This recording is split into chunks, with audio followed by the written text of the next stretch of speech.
All right, I'm a little late to it. It's already going on. We're watching Star Citizen live. Yeah. So here we go. I'm the same guy. Yeah. CTO though. CEO would be great. It's a little low too for me. CEO would be great. Let me try and turn it up for you guys. Right now. Oh, there Yeah, it is. exactly. There's the 3 dots from Mark. Oh, there we go. And then someone you might recognize from last There we year's CitizenCon presentation on They're just doing their persistence and intro. server meshing. Mr. This is Paul all about Rendell. PES. Hey guys. How's the volume now, guys? Good? Good. We don't get to do many videos. The last time we were together was when we were filming that CitizenCon thing a year That's ago. true. Jared didn't lose weight. He lost Almost. But then we hair. were all alone in the office. Everyone was still working from I was home. thinking about it. It was almost exactly a year ago as I'm looking at the date right now. Yeah. So It was painful to do that alone, right? Like the filming all those segments on the side, like it was difficult. Yeah. The graphics were nice though. The graphics were nice. The filming was, well, the graphics were nice once they were done. They were up. Yes, of course. Yeah. Well, you know. All right. So, Cool. right off the bat, we vamped for 3 minutes. I'm so interested in let's this. Let's talk about persistent indie streaming. Before we get into the questions, let's set the table. Let's set the table. What is it? persistent indie streaming? Let's I know hear we it just for did the the ISC 15th segment time. 2-3 weeks ago and whatnot, but everybody watches different things and whatever. Now we got It's Paul. true, though. we got Everybody Paul's does answer watch to the different question. things. So actually, we had Benoit answer it last time. So Paul, I'm going to point this one to you. What is persistent entity streaming? Well, persistent entity streaming is basically taking the entire scene graph of the engine, which is the entire hierarchy of the universe, players, all objects, and take that, which was previously stored on, and at most game engines, it's stored in the memory of the server or on the client. We take all of that and we push it to a database, and that gives us the foundation to basically stream the entire entity hierarchy to client servers and to persist. So that means we can shut down all the processes and we can continue where we left off. So it's basically taking this entire chunk of state of the universe and pushing it to a persistent database. You used a word I was really happy you used: foundation. The way I see persistent entity streaming, it's a new foundation for everything that comes from Star Citizen. Comes to Star Citizen from this point forward. When we've had to discuss internally and I've explained to other folks, what this is in 3.18. The best analogy I've found is if you imagine Star Citizen, all of Star Citizen is a giant skyscraper. It's like lifting the skyscraper up 150 feet off the ground, digging out the old foundation, pouring in a brand new foundation, and then dropping the building back on top of it. And trying desperately not to spill and knock everything over that's inside the building while you do it. If Star Citizen was a still work. skyscraper, Yeah, exactly. And they would have started building it from the top. Because if you look at it, the entity system and the scene graph, that's the foundation of the engine, right? So everything uses it touches everything. Every single game team, every single game feature is touched by this change. So it is a very good elevators first, yeah. So. And to address some expectations that the community may have had, we see the different streaming talk shows and the threads on Spectrum and stuff like this.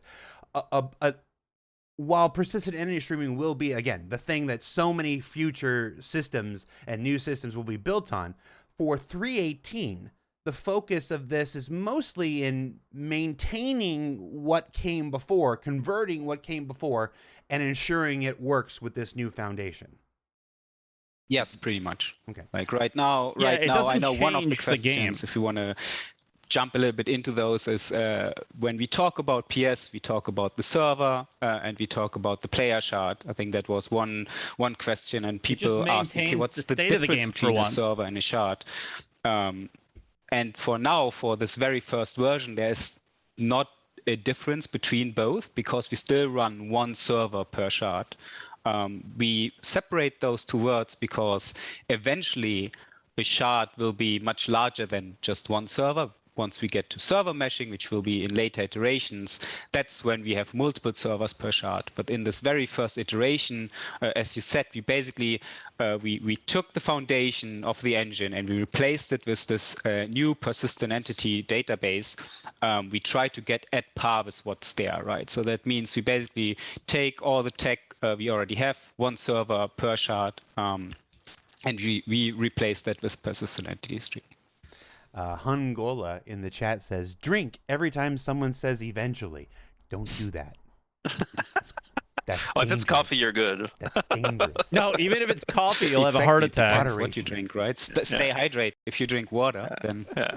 okay. Now, as just to add to what Paul was saying about the 3.18 version of PES, being on a single server and persisting the state of this, right? I think the most major effect that we'll see from that is over time on a given server, because items will persist now, right?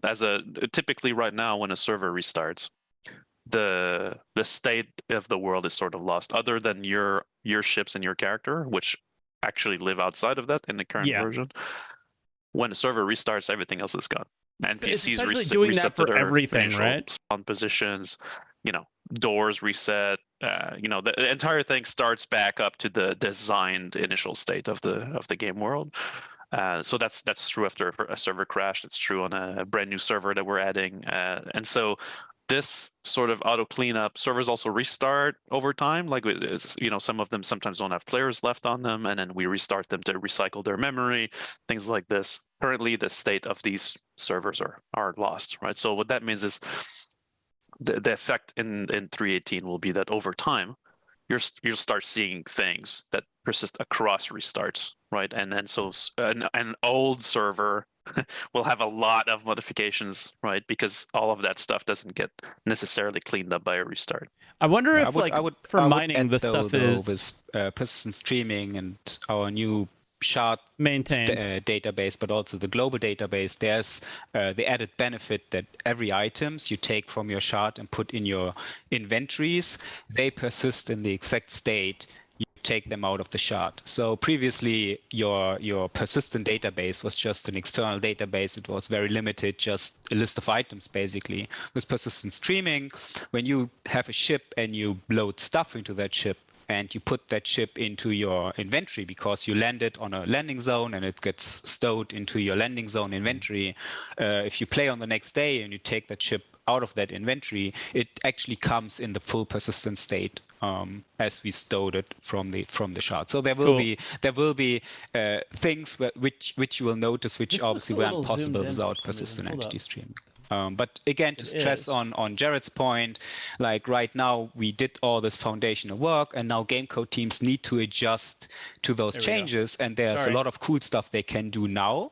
But we just integrated our big chunk of work into our main branch couple months ago, and now game code teams just start to adding those features. So you can't expect, just because we have the core foundational tech ready and pushed to our main branch, that all the game code teams actually take full advantage of all the new cool features they can do with it. And we will go over those points while we go over the questions. Yeah, once mission teams have persistence, it makes a big difference. Backdoored into our first question, which is, what is the difference between a server and a shard?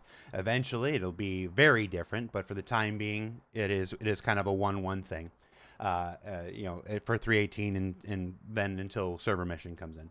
But before server meshing, which is ultimately where this new foundation is taking us, the question is, since PES is per server, then how do we get back onto the same server that our items are on?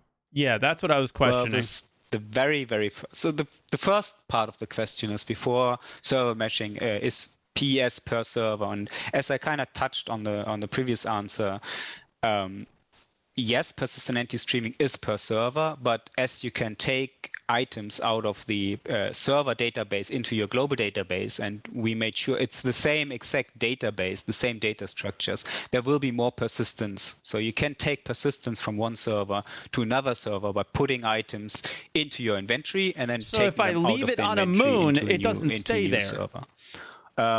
Unless I get back to the same server. Is, how do we get back onto the same server?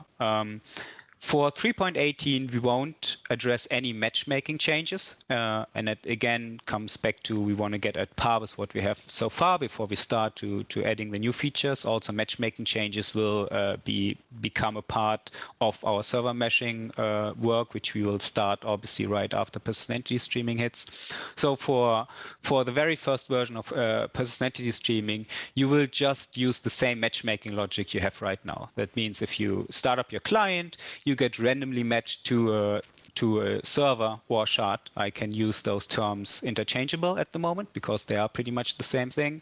Obviously, it's the same as right now. You can play with your friends, so you would join the same instance. If you crash out of a game, we reserve the slot of your current shard. So that means if you crash out, you will be able to have, I think it's 10 minutes. I don't buy that one log bit. back in and get connected to that because it doesn't shard work so you now. can recover anything. Hopefully it And does. as I said earlier, all But I'm not items, holding my breath on that one.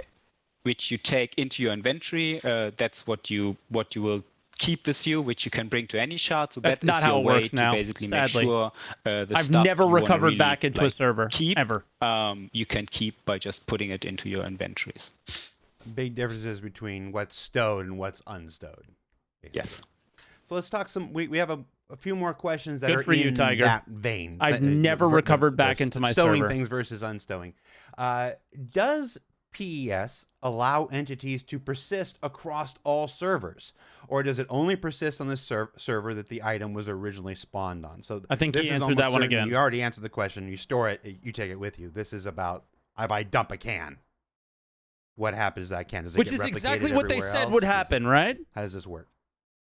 So if you depending on the type of item, and of course if there's legal ownership my attached coffee to it, cup. right, you can stow it and keep it and bring it with you across shards, right? So that's the first thing.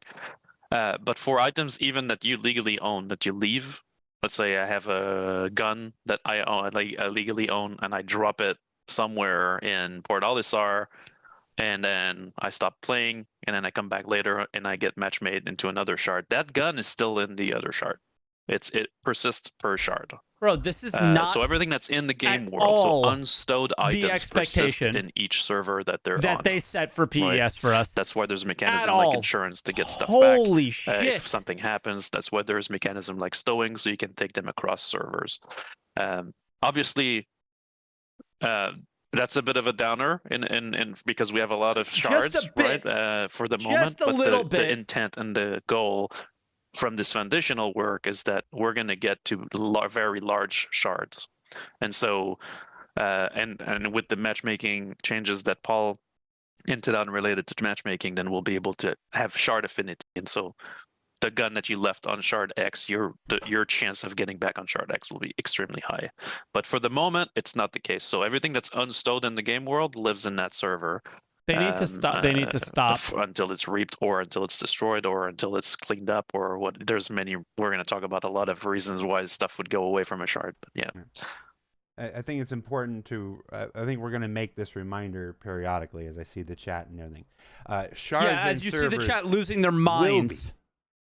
different things. They are Correct. they are different things. For 318, it is one shard per one server. So when we use those terms interchangeably like I that, get it. we are Like, it's speaking the about foundation state of our very next patch 318. So we're gonna we talked about this before the Did show. you guys One see? of the It wasn't clear to me. confusing aspects of this conversation, and indeed why we're having another hour-long conversation after the 20-minute thing Benoit did before, is because we have to discuss both how this will be 319, 320, 321, 4.0, whatever the numbers. Don't read into the numbers. I'm just saying numbers, people. Okay. How it will be in the future versus how it will be in this very first patch that includes it. So we are going to bounce back and forth between talk of the future and where it's going and talk of Yeah, what we this love next talking about the first future and where iteration everything's is. going.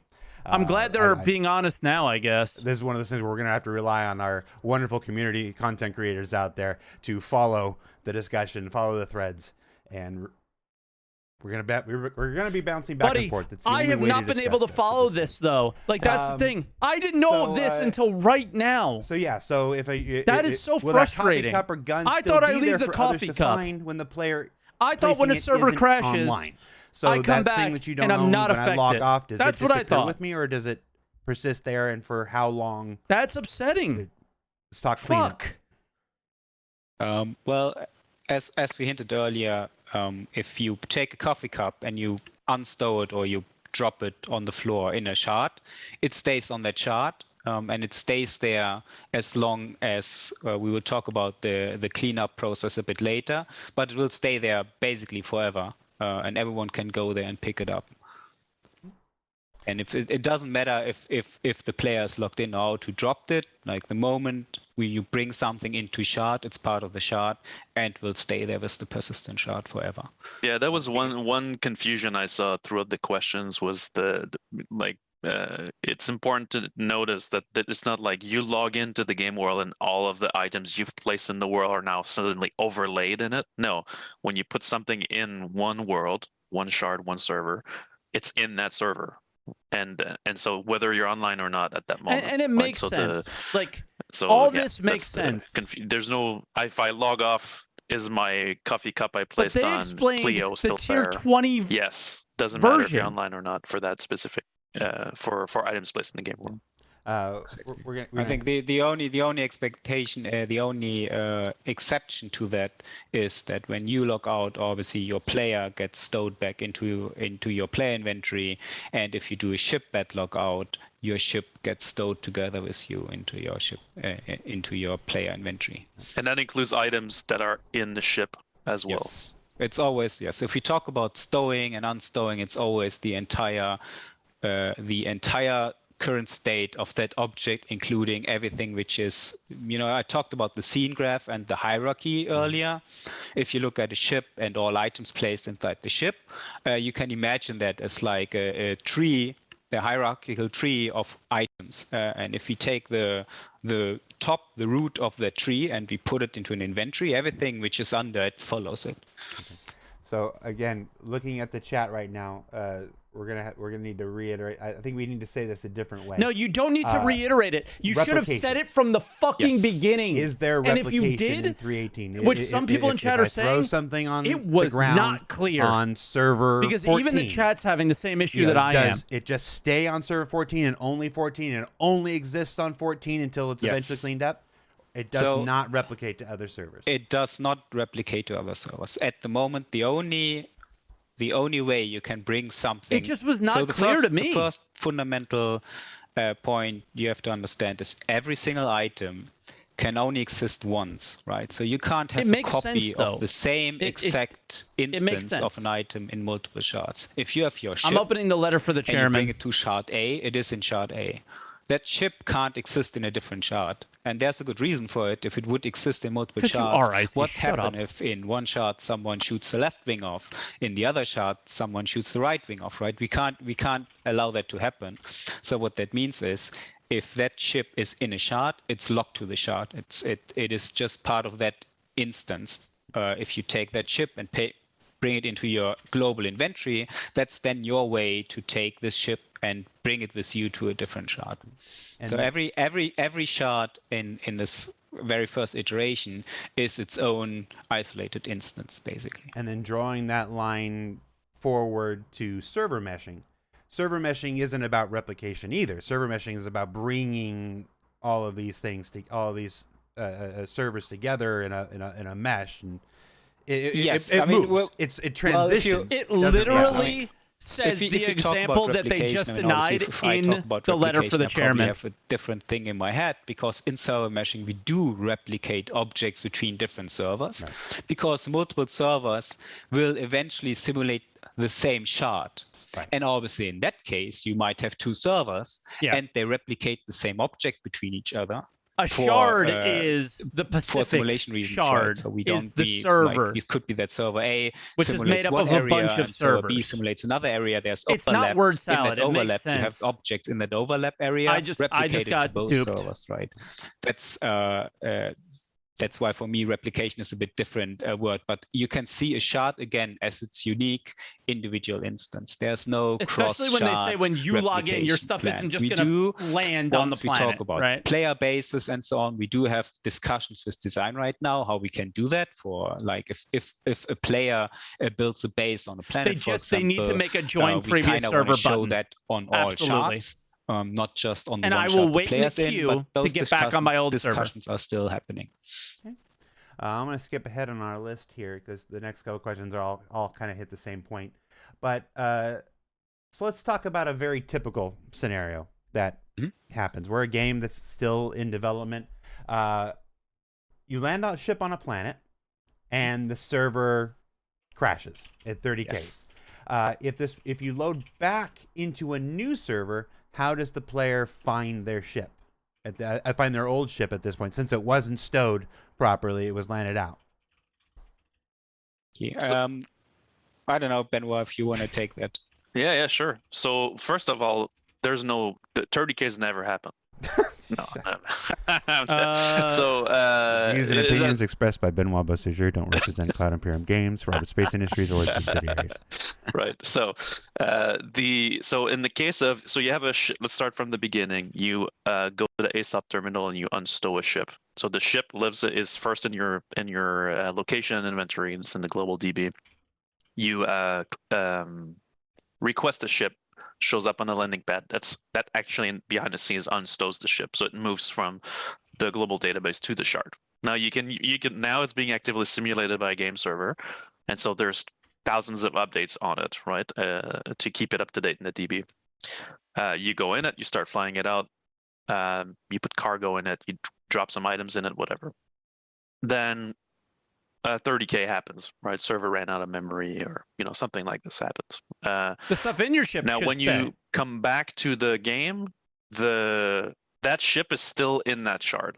All right, it's still in the persistent database of shard 24, for example. And so, if you come back and your match made, most likely going to be match made on another server because shard 24 is not available at the time, especially if you log in rapidly back in.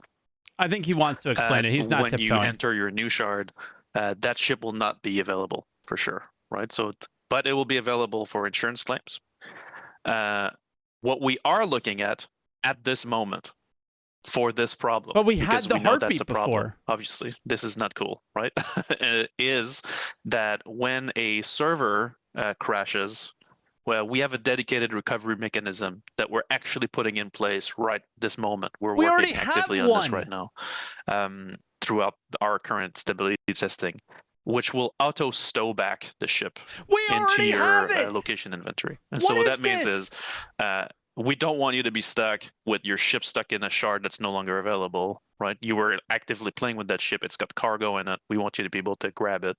And so in the case of a 30K, not for the new system, your ship would get auto stowed, same as your player, right? Because there's no difference. I'm sorry, guys. A ship I'm so and a annoyed. Player in this instance, right? So that's the goal that we have for 3.18 is to make sure that case doesn't happen. So that in the case of a 30K, your ship is just stowed back in the exact state it was in at the moment of the crash, and so you or keep a little stuff, before, right? probably. We don't want you to be stuck with a ship that's unavailable, and then you need to find the shard again, and it's in that's like a guessing game. So we don't want you to be stuck in that. Exactly. I do want to add though that eventually, and that's a great feature of persistent entity streaming, if that server 30K with persistent entity stream before persistent entity streaming, that means that this whole world would be dead because the memory is gone, everything is gone.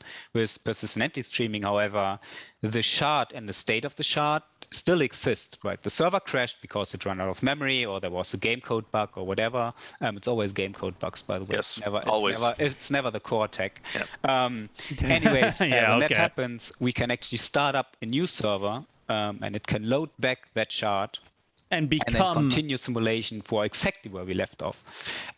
Again, for 3.18, because we don't want to address matchmaking just yet, we will do what Benoit just said, where we try to locate all the ships and we stow them into your location inventory so you don't lose your ship and the progress on that ship. However, the ultimate goal is that when a shard server crashes, that we restart a new server for You that shard, have and that to get us back matchmaking to will that allow server. your player to reconnect to that shard. That's and the then most matchmaking important will be thing able here. to reserve the slot for that exact shard.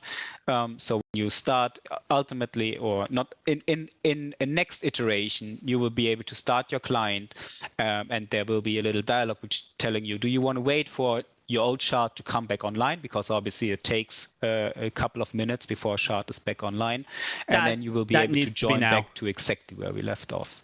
And then eventually, why not now? The final goal, once we have complete the server meshing and the replication layer and the gateway layers all separated, at that point when a server 30Ks, you won't even notice. You will still stay connected, and we start a new server, or we have a fleet of servers already running which can take over that work, right? But that's obviously far in the future. So what we're saying is, in this very first version, to be on par with what we have right now, server crashes, we take player and we take the ships, we put them all into your inventory so you don't lose progression. I can pause on Twitch. You will get exact the persistent state, but then we lose everything from the ship at the moment the server crashed, so you don't lose anything. In the next version, we then try to revive that shard and let test that it's working with us back to that shard first. And then ultimately in the final version, they can get us back in a server, almost transparent to the player. So what you're saying is 3 versions, and then we're done. It's always just 3 versions, right? Yeah, we're always 3 versions away. Right? So this is a really great example. Chat went through a roller coaster of emotions there, hearing the problem and hearing the struggle, and then oh no, and then getting to what we're doing to solve it. We're still going through the roller coaster because the next version is when. This is a good example. How long do I have to wait for the next version? 318 is not about. That's why we don't trust you. There's still salvaging and the PTV racetrack. That's the problem here. New rivers, and there's all those new things. But for PES is not about unlocking new developments for 318. That will be 19 and so forth and so forth and so on. This is about discovering all the things that break because of this foundational change, and then developing new tools and new methodologies. They are like the shittiest communicators of all time. And the shit that you talked about. That should have been so apparent from the start. To what we had before, an experience similar to what we had before. Why are you explaining this on September 16th? And not on March 16th. You did say something else in there that I want to follow up on right now. In the letter for the chairman. We don't want to do matchmaking right now. Why? Yeah. Good question, Jared. Thank you. There's always the resource constraint, right? So the same team who would probably work on matchmaking is currently working on the entity graph, and it's also about risk.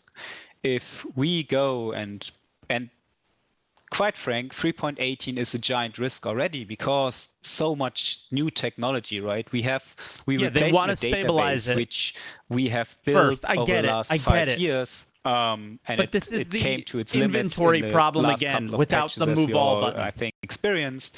It's an inventory. That is like 5 years of development, which we now replace with complete brand new tech. We have, I think it's at that point probably 8 different kinds of new services which we're deploying.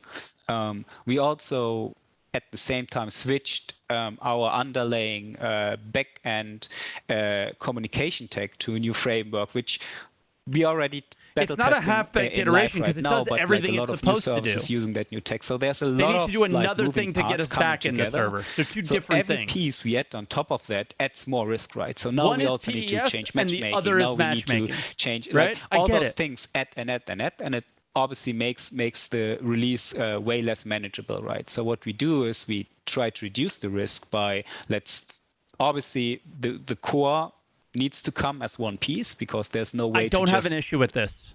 Introduce the replication I have an issue with the way it was communicated. We need surprise. The minimum set pushed together, but we can't. We try to reduce. Okay, what can we not do right now? Let's do that in the next iteration. Otherwise, please it will be give me just the clues that I missed. A burning pile of where issues you figured this out, through. but I didn't.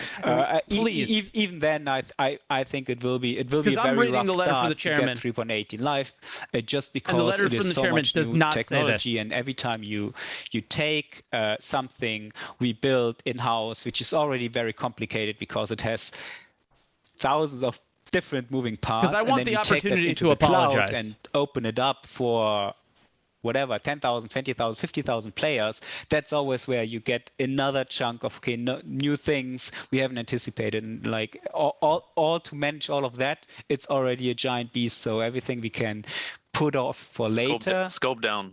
Exactly. Is videos? In my books a good thing. And I think also for you players, we don't want to like absolutely ruin your experience. I hope we won't. So I think even though the feature set might be limited on this first version, ultimately you guys will benefit from it, because otherwise you will just get like a complete unstable patch, and then you have to suffer through it for like 1, 2, 3 patches until we get live. And also helps us obviously to bring it faster into your hands, right? As you know, we rely so heavy on you guys to play our game and be our beta tester, which is amazing, by the way. But in order to benefit from that, we need to push things out as they come online, and not just wait until it's fully perfect and fully polished and then give it to you. So we want to give you it's so funny because I'm so fine with but this. That sometimes means that it's maybe a I step expected back, to be able to get back in the same server. Fully That's feature the only complete thing I just yet. missed. I mean, you guys all been in the game for a bit, So what you're saying is that we're already juggling puppies, lightsabers, and chainsaws to get 318. We don't need to add a giraffe into it. Yes, it's not my best analogy. That's exactly. That's a pretty good one. Not my best analogy. I do want to detour a little bit and talk about chat. Chat's like, hey, he didn't mention replication cargo is refactor still coming with PES. The ability to get back into the server that replicated is not. Who are regular readers of our monthly report and who are regular watchers of ISC and SCL, the cargo refactor is necessary for salvage to work. If you watched the hull scraping and vulture segments in last week's episode, the bit where the cargo was physicalized in the back of the ship and you had to move the boxes, that was the cargo refactor. So remember, as the roadmap roundup announced yesterday or the day before, I don't know what day it is now, 318 is not scheduled to come out until early November, mid-November, something around that. I don't remember what it says. So we have time to show the cargo refactor in ISC. So we still got weeks this quarter, and then we got a couple of weeks next quarter before the patch comes out. So exciting. As of this moment, with the only constant in game development being change, but as of this moment, cargo refactor is still very much in 318. It's still very much expected in 318. It is necessary to have salvage and hull scraping and the vulture. So yes, and on top of that, I would also add, it's not just for salvage. It's also, as I said, with persistent anti-streaming, we replacing the whole foundation. A lot of game systems actually need some form of refactor to work with that. It's not just cargo, but part of why the cargo team needs to they do talked about transit, is also right? to support persistent entity streaming.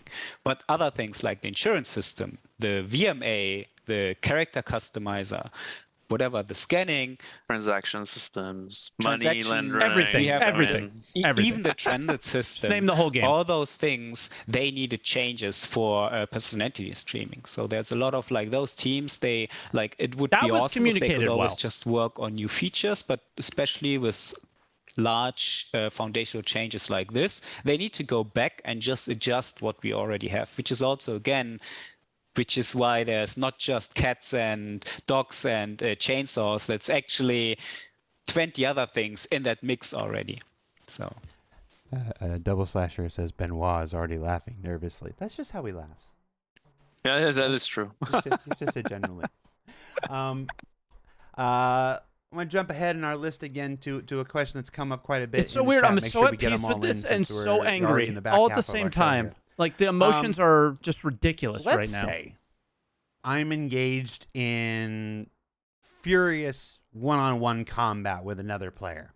We're in our furball, and I'm about to lose, and I decide rather than to take my death, I choose to Alt F4 and just quit hell the yeah. Let's get this one. Here we go. What does PES do it. do for this situation? How does PES handle this situation, if at all?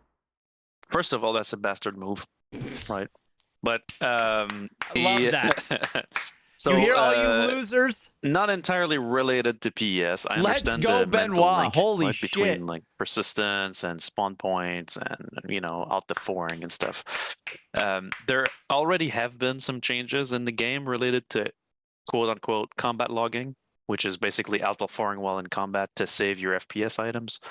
Already the ships and to not go to jail in the game world in 317, and then you can they basically get destroyed.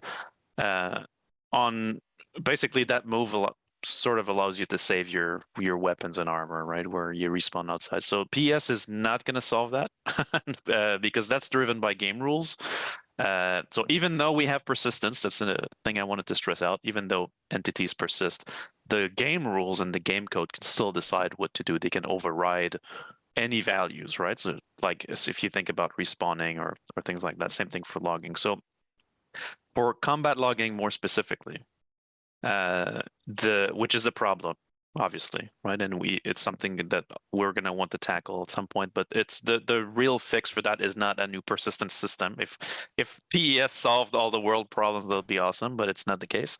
The real solution is a proper logout timer, where if you decide to are we going to do alt that F4 or to kill your client or whatever, you stay in the game world for that lockout timer, which will allow your assailants to basically finish the job if they have to, right? And that makes the game fair.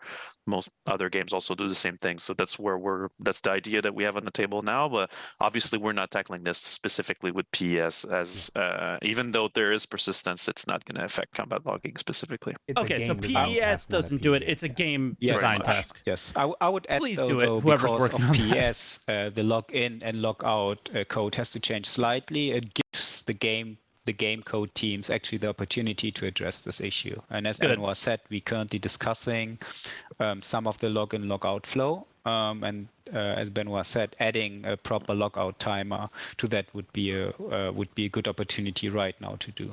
Absolutely. Another question I also saw ask a lot, but no confirmation. When I log out with persistent entity streaming, will I log back in where I left off, right?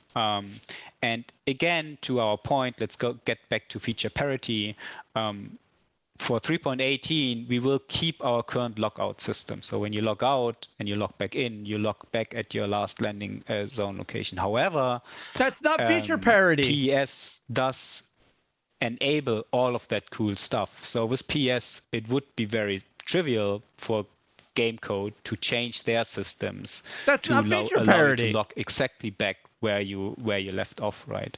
However, it always comes what about back bed logging? to how much risk do we want to add for 3.18, and also the devil is always in the details. If we want to have game code now to completely change, okay, you log back in, where you log back out, then that doesn't mean, okay, we have the tech right now, so we can just enable this feature. That means a lot of design work. Like how does it work, for example, if I am suffocating and I log out? Okay. I think the design wants you, for example, then to run a timer, and eventually when you log literally back said in, it? All right, sorry. you would be dead because you were suffocating at that moment, so you want to spawn back in hospital. I'll let you know, guys, so this is the last time we're ever going to record this live. Coming into play, and then also game code systems which need to handle that properly. For example, what if I log out because I can't go back on a planet, and then on the next day I log back in, and at that exact position is another ship landed at the moment, right? So right, game code would need to probably do some position resolving and all those kind of things. So in order to not tackle that right now,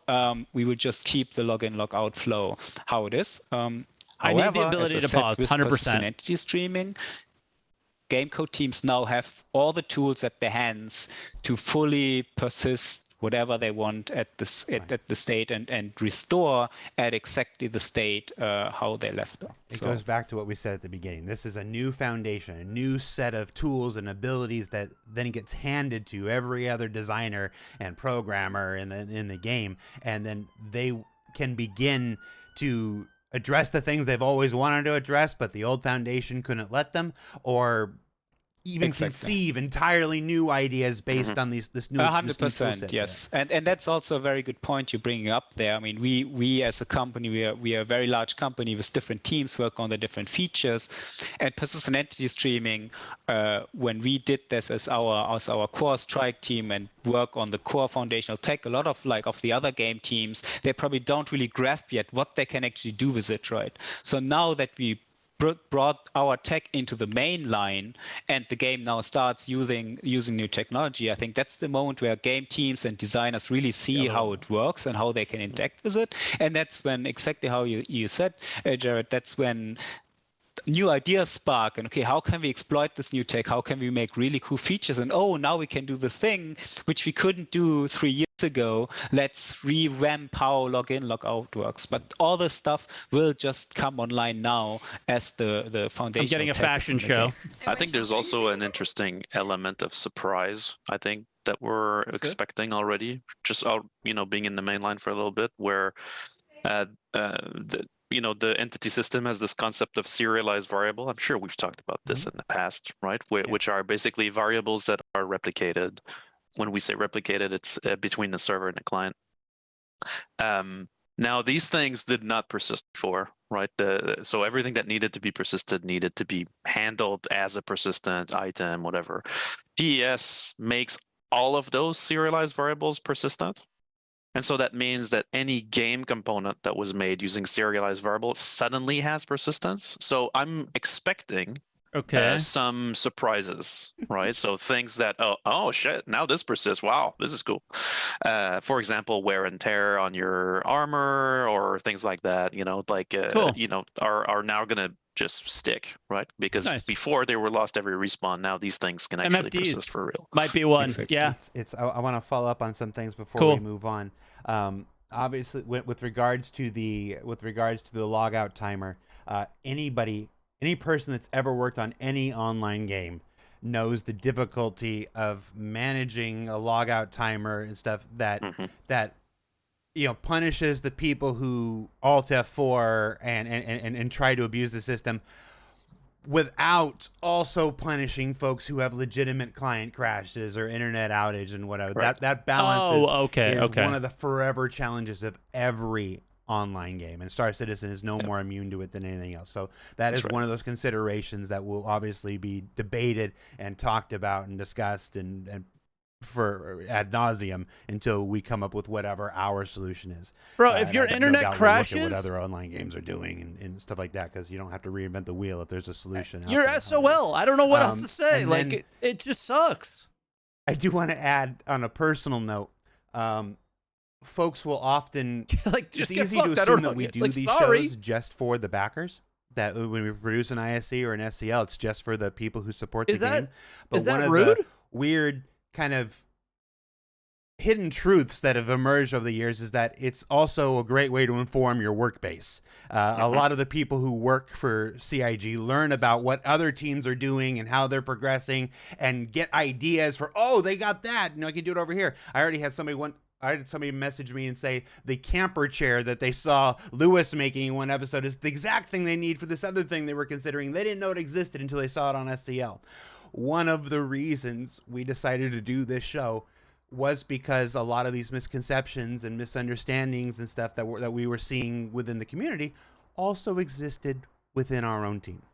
Oh yeah. So I'm not ashamed to admit that this is a really big, huge change to the foundation of the game. So as Paul said, it's one of the reasons 318 will be about maintaining and converting what we had, and then we're off to the races with what every other programmer and designer in this company, once they have this tool set with them, is inspired to create, and that's what's really exciting about it. I agree with Jared on this. That's actually pretty exciting. What they could do. 15 minutes left. What teams could do with persistent stuff is very sick.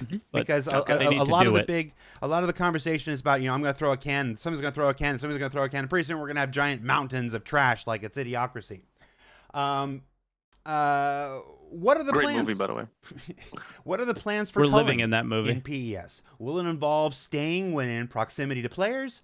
What can you tell us about culling plans? Okay, that's a good question. with our old system, we had this, it's called lifetime management, and it would arbitrarily remove entities once they hit a certain cap. And we realized that's not really great for play experience. For example, I think at the moment, players can only spawn up to 3 ships. If they spawn another ship, the old one gets removed. For persistent entity streaming, we actually revisit that problem, and we decided, okay, how can we make this nicer for the player, but also B, how can we make this actually work good for persistent streaming and also for server meshing, where maybe it doesn't make sense if a player has 5 ships spawned and they're all separated in open space and streamed out, they don't really cost us performance. So why do we still need to arbitrarily limit that?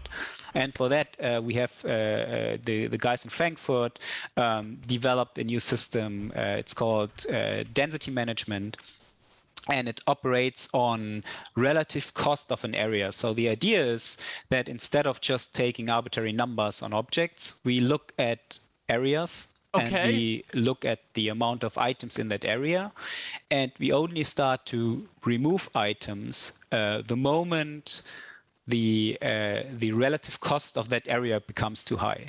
So as long as you spawn your ships in different locations and they're all spread out, we will never touch them or remove them. However, if like now everyone goes to the same spot and you start spawning ships and spawning ships at the same location, that's when the system will find out, okay, now the performance goes down because our relative cost in that specific area goes too high, and then we will start deleting items, which also follows a certain rule set. So we will delete oldest items first. We will also have a relative priority on items. So a player ship, for example, has a higher priority item, right? So we would not delete a player ship versus a coffee cup, for example, would be the first item to go away. Cool. That'll be the first thing I test in Evocati. Get the game to like where it's very, it's not very invasive to you, so you don't just see stuff disappear out of thin air. Exactly, like the approach we're taking is that most of this cleanup will happen during stream out. So if an area streams out, that's when the density management will make a first initial pass and will say, hey, in this area we had 50 coffee cups, and that's too much, so we start removing them, and then we only go into the more aggressive the org might be it's back. really becoming maybe right an now. area never streams out, or whatever. All everything players I've wanted hey, to do with the I org I kind of expect that, right? Once we go through get this PS out, probably everyone will like, let's all go to Port I went from feeling like death drop all our coffee mugs to being so on happy the floor and like keep doing that, right? That's what you guys will do anyways. So I hope I didn't give you any ideas. No, that idea was already out. No shortage. Yeah, I figured as much. So basically the system will take care of this, but it will be a smarter system. It's a smarter system than what we have right now. Yeah, one thing to add to density management too is that it also has this concept of references. And so, for example, if an entity, because this also covers NPC entities, right? So like AIs and whatever else. And so if a specific entity is actually being referenced by a mission, active mission or active player, for example, then there's a reference counting system that will prevent those from being actively reaped, so that it again I think the goal with density management is really to make sure stuff doesn't pop out of your view, and break your game experience. So, but we still need a density management system to prevent overloads. But that's the approach in general. With the you talk about the priority system and that's all very, very cool and very needed. I think whatever current priority system we have thinks hospital gowns are the most important thing in the entire universe. They are just the sheer number of hospital gowns. I guess weapon crates too, but sure. It's just yes, boxed armor. It's less, but I think it's a flaw of the current system because that's not intended. Not if you really like hospital gowns. It's not. It is basically a design bug by with our current lifetime system. You have to put in a lifetime policy on every single item, entity, class, and then if you forgot that, for example, on an item box, that means those item boxes never get cleaned up, or if you set a wrong value too on high. it. So it's very like at this when we initially designed that, we thought it's a good idea so to give that's like what per happens with the entity food and class drink a policy. that's However, why it with so many disappears so different quickly entity classes, it becomes a when you drop maintenance it. and also a balance nightmare. And for that, we basically went away and said, okay, well, let's programmatically calculate the cost of items, and it doesn't really matter like if someone changes the asset for an item, it will automatically update the cost of the item, because we look at the mesh and the size, the bounding box, and figure out the cost that way. And then the only thing design needs to do is give it a little bit of different priority. And at the same time, as Benoit said, also like mission relevant objects, we just like give them a ref counter while the mission is active, so the density system wouldn't delete mission relevant objects which would render your mission, for example, uncompletable. So we want to avoid basically the density system deleting whatever your mission box you're supposed to pick up, right? But that system, like again, it's not intentional what we have right now in the game. It's just a result of our old lifetime system and just the sheer amount of that is maintenance I cannot wait and balancing to try this out. design needs to do. I doubt it'll be as good as I'd like it to be, but get the system right, and that's also part sounds why we way better than what we have right now. Density management, and it also, the old system never took location into account, right? It doesn't matter if 50 items are on the same location or if 50 items spread out. If the system thinks, oh, 51, it's one item too much, I delete the random one. And obviously that's not really what we want, and it also predates even server streaming. With server-side streaming, we can now have items in the world as long as they're not streamed in. They don't cost anything, right? They are just in memory, and now they're in a database, so it's even cheaper to hold them. So you're saying, well, yeah, because if density was too aggressive, it would basically undo whatever PS is trying to achieve. So it needs to be perfectly balanced, right? That's actually exactly where I was going. That said, though, I still expect the first iterations of our first Evocati test that we need to tweak the system heavily, because we haven't like really seen how it behaves with, we can do all our testing in-house. It's never the same as if we open it to you guys and you just do whatever you guys do in the game. So until that happens, there will be heavily tweaking. So maybe the first version will be very aggressive, and then we need to tone it down. But in the end, the system will give a better play experience for sure. So bad news for anybody that's been hoarding hospital gowns to use as currency. And good news for everyone else. Future of Star Citizen. I took note that we should lower the priority of hospital gowns. All right, so I think we got time for maybe 2 more questions. I want to jump ahead to a very common one about MFDs and stuff. Will PES allow for ship states, MFDs, gimbal modes, scanning angles, all these things to persist within player ships? So I did actually inquire about this a little bit before we came here, because obviously this is game code driven, so it's not something that the PES team actually controls, though we do enable persistence for those things. So I do believe that gimbals modes might persist because they're implemented with a serialized variable. So that means that this would stay. For MFDs and scanning angles, we don't know yet. That needs to be confirmed by the combat team. But if it's implemented with serialized variable, then yes.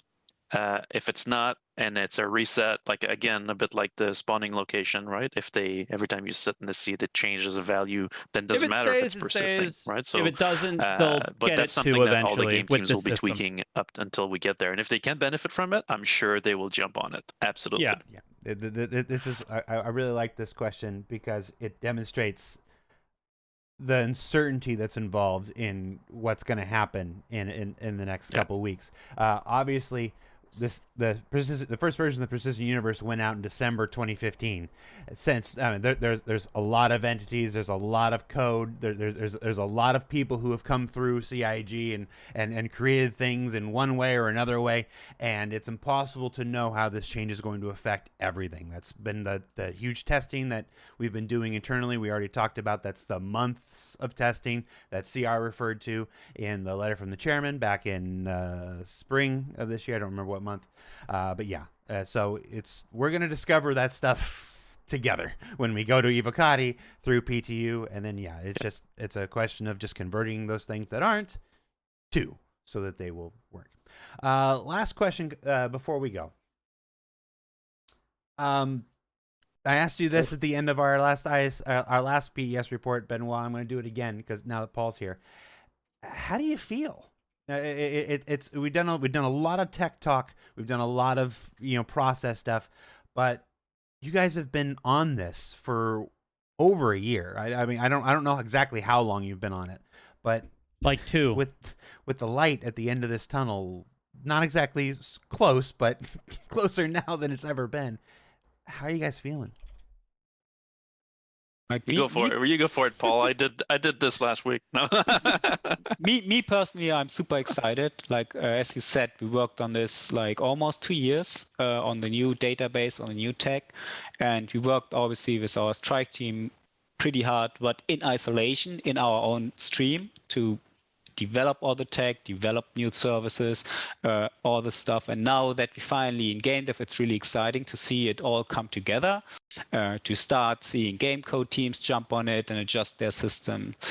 So it's really great. And for me, I also personally feel it's a very big stepping stone towards server meshing, because this is the tech which actually enables us to separate the simulation from the state, and that will allow us to introduce server nodes, and that will allow us to replicate state between different servers. I swear this was the coffee cup tech. Scale how I read system, right? So I'm super excited. At the same time, it's also a giant challenge. As I said, it's a ton of new services, ton of new technology. It all needs to be battle tested. We're working hard on that. But yeah. I'm excited. I'm happy that we got the tech together, like the foundational work.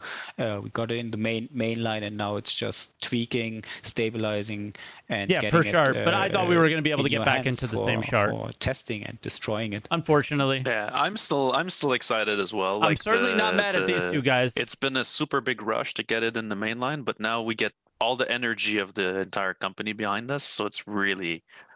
That gives us another boost, right? To get there.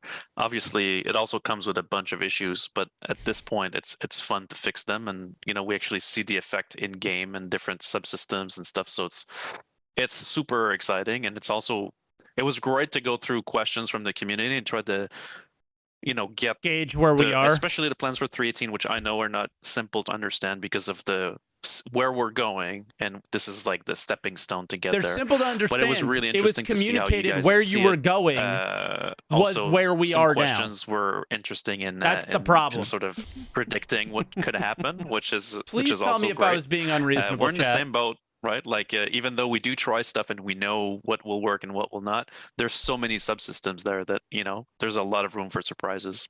So we'll see. Where we were going was totally 3.18, was my understanding. Pumped. That's where we were going. I feel like other projects might be afraid to admit how much they don't know, but that's not CIG. That's not us. We're gonna discover a lot of this so upset as it continues to go. All right. We've still got a minute. I'm gonna ask one more question. Then you've got this audience here. That'll go up on YouTube. You've got the audience there with everything. What one thing do you want to make sure everybody understands about this work, about PES, about 3.18, about your role in it, whatever you want? If you could make sure, drive home one last thing that you want to make sure everybody takes away from this, what would it be? Like for me, it would really be the appreciation and the understanding that while on the surface, especially with 3.18, it might not feel too different of what we have in the previous build, the foundational changes underneath and the structural changes in our core engine, in our core entity system, all like everything you do runs to complete new set of service, complete new set of, like, the replication layer got completely rewritten. The entity system got completely changed. We separated entity creation and entity spawning. There's a lot of like really cool stuff and like really exciting tech behind powering that.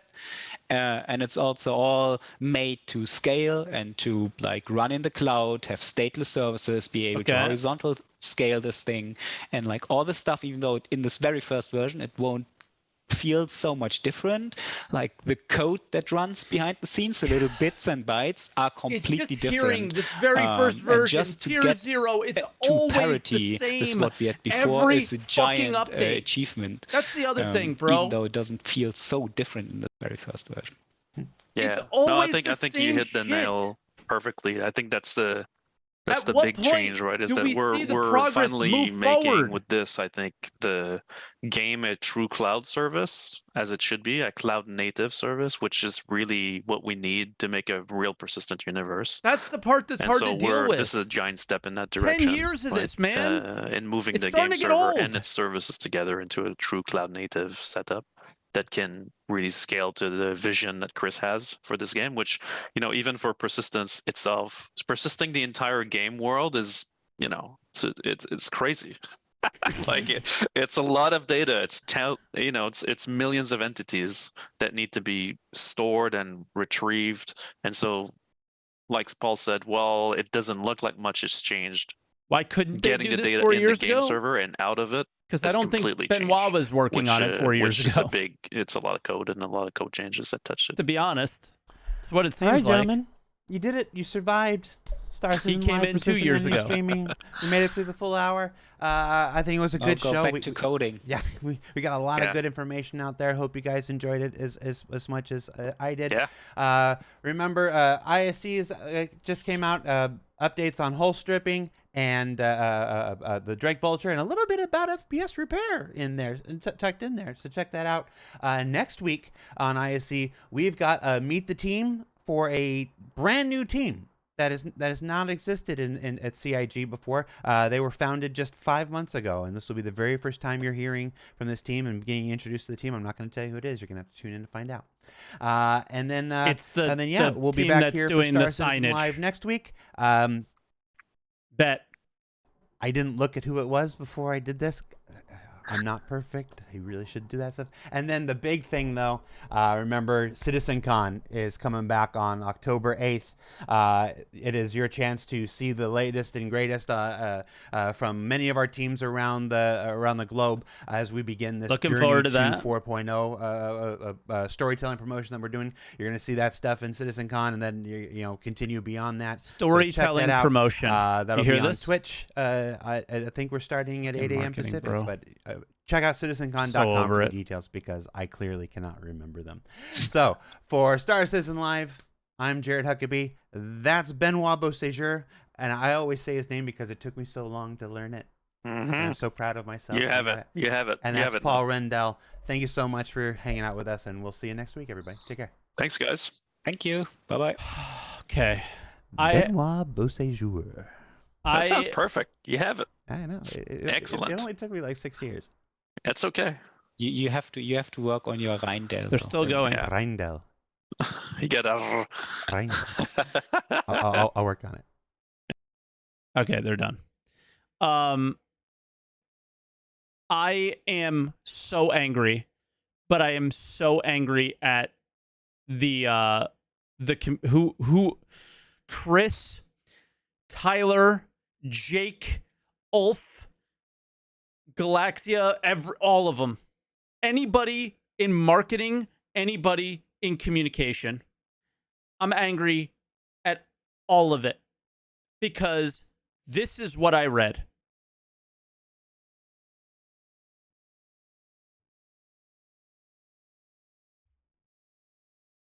With this tech, server meshing becomes possible, as the replication layer entity graph is a universe state that clients and servers read and write from. Because we have a decoupled state from simulation, this allows us to have many server nodes, all communicating with the replication layer is responsible for simulation focus. This means that instead of a player server dropping 5 frames, it's up here, I think. Log off and come back to what you built. Or perhaps, once you've been rescued, another player will stumble on the wreck of your old ship. Right? Like all these things of what it's supposed to be in the long term, and not what it's supposed to be in 3.18, which was the communication here. Was that this was coming in 318, right? All these things. And what's crazy is they are doing exactly what they said they would do here. The only thing they didn't do was the matchmaking part to get us back into that server. And the only issue on top of that is CIG's history, right? The only issue on top of that is CIG's history. That's it, right? The CIG's history, when they say the very first version or all these things, I do expect for the matchmaking thing to be a priority, because it's exactly what he said. They're clearly still working on this. They're clearly still having issues with PES because we don't have it in our hands yet, and it's come incredibly late, right? It's very late. So therefore, there's probably still problems with it. And the team that is working on PES is the team who would be working on matchmaking. So what are we supposed to do, right? That should have been communicated from the start. That 318 may or may not have these things. I think we should ignore every communication from a community team member going forward, because I have lost all trust in communication from them. If it's not coming directly from the horse's mouth and it is not saying exactly what we are getting in a patch, I don't know why we're saying it at all anymore. I'm over it, dude. That's where I'm at with this, is I'm completely over it. And that's it. You know, because everything is there. It's just the matchmaking part that isn't. And it's like, okay, you know, so that's why, like, I'm upset, but I'm not. I'm actually at peace with everything, because they're doing it the way they need to do it. It is what it is, right? And I'm just at the point where this is a situation where you cannot keep communicating in a way that it will create this roller coaster of feelings. It's just nonstop with this stuff, man. And they feel the need, like, to hype up things. Why? Everyone always says this stuff, and I never really feel that this is why they do it. But at this moment, it feels like it was for ship sales. It was for keeping confidence in the project, right? To literally make more money. That's what it feels like. And I never felt that way until right now. I always felt that it was them excited and they were just sharing their excitement with us and things like that. This time it feels different. But at the same time, if you really look at it, it probably isn't. So the same team that was working on PES, it took longer than expected. They didn't have time to get the matchmaking thing in because of the team or whatever, right? I don't work there. I don't know. And I'll never know. But what I'm tired about is the expectation that I have is not being created in my head. It's not being created in my head. It's being created by somebody else, guys. And that's the part that I'm having the problem with, is this wasn't created. I didn't imagine this. This isn't, I put a picture of a Carrack on screen and then I imagined what I would do with it. And then I got upset when I'm not able to do those things. This isn't that. This is, I had a clear communication of what PES would do.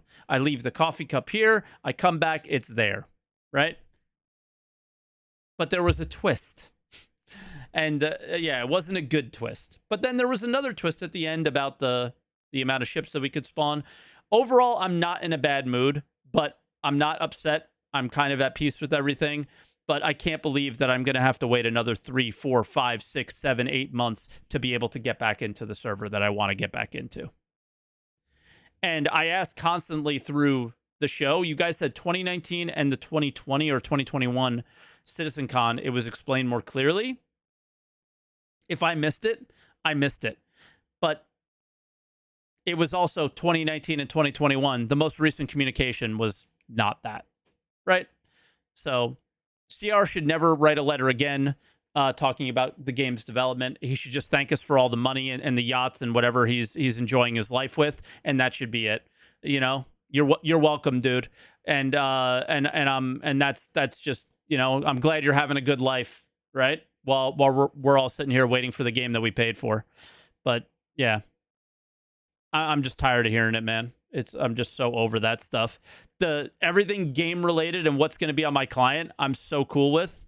I'm just tired of getting excited for something when it never ends up being the way that they say it would be. It's just so crazy, dude. But thanks for watching, I guess, today, guys. And yeah, overall, I come out of this feeling good, but I'm still I have so much and possibly misplaced anger at guys like Chris and Xylo. I don't think it's misplaced at Chris, but Xylo and anybody who works in marketing / CIG community, because they're under the same umbrella, and it's just so I'm over it, you know. But I am the good thing is I'm able to look on the bright side of this, and that's it. But I'm not okay. PES does exactly what you want. PES does, right? It's the matchmaking doesn't, right? I have current matchmaking issues with getting back into servers that I crash now. I was hoping that, you know, we would be able to get back into our server once it crashed later, and I would wait in a queue, you know, to do so. But oh well, you know, here we are. I am very happy I understand before I got in, and now I know what to expect going into the patch. It would have been nice to hear that earlier, but here we are. And at least we know now, and we were finally told it, and it was communicated from the right people. And I used to hate where the devs would communicate the stuff. I thought should be communicated by Jared. It should be communicated. But when you play telephone and it goes down the line, that communication may have been different at a certain time when other things were communicated, right? So it is what it is. I'm silver lining. I know what I'm getting into in 3.18. I just am really pissed off that I'm knowing what I'm getting into on September 16th and not March 16th, right? That's all. And hopefully the matchmaking thing is a quite easy and quick fix once they are happy with the stability and work that they're doing with PES. But yeah, again, thanks for watching, guys. And I guess that's the YouTube recording, but I'm not. That is basically the core issue that I have with this game company. Is it's never what it seems, ever, and they never communicate what it is properly the first time, ever.